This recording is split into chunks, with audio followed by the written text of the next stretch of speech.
a volte ce lo dimentichiamo, sono beni costituzionalmente protetti. Lassù qualcuno ci guarda, si sa, ma se parliamo di tutela dei beni paesaggistici e ambientali, a guardare da lassù sono gli occhi attenti dei carabinieri.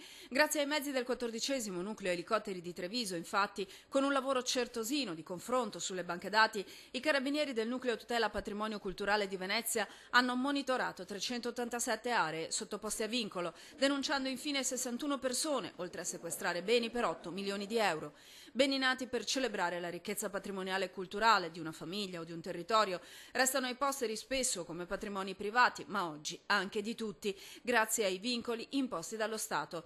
Vincoli che qualcuno pensa di poter ignorare, intaccando talvolta in modo irreversibile l'aspetto artistico dei beni oppure trasformandone indebitamente la natura.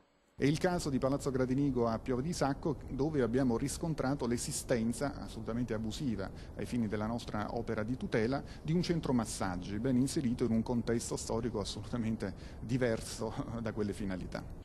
Palazzo Gradenigo, meravigliosa villa veneta a Piove di Sacco, risalente al XVII secolo, sarebbe stata intaccata nell'ex oratorio e nel giardino monumentale, usato niente meno che come parcheggio dei clienti. A Venezia invece, a Santa Croce, è stato posto sotto sequestro un albergo. I proprietari vi avevano fatto dei lavori di restauro senza l'approvazione della Direzione regionale per i beni culturali e paesaggistici del Veneto. Venezia, dove insistono parecchi casi, diciamo che è il caso più diffuso, di beni culturali dove subentra sia il vincolo paesaggistico naturalmente a Venezia che quello architettonico e monumentale. Varie violazioni che prevedono, a seconda della gravità, procedimenti penali e amministrativi, anche a fronte del fatto che i proprietari hanno agevolazioni fiscali, facilitazioni a ottenere contributi, vantaggi nelle categorie catastali. Mentre una volta essere proprietario di questi beni era esclusivamente un onere, adesso è anche un vantaggio.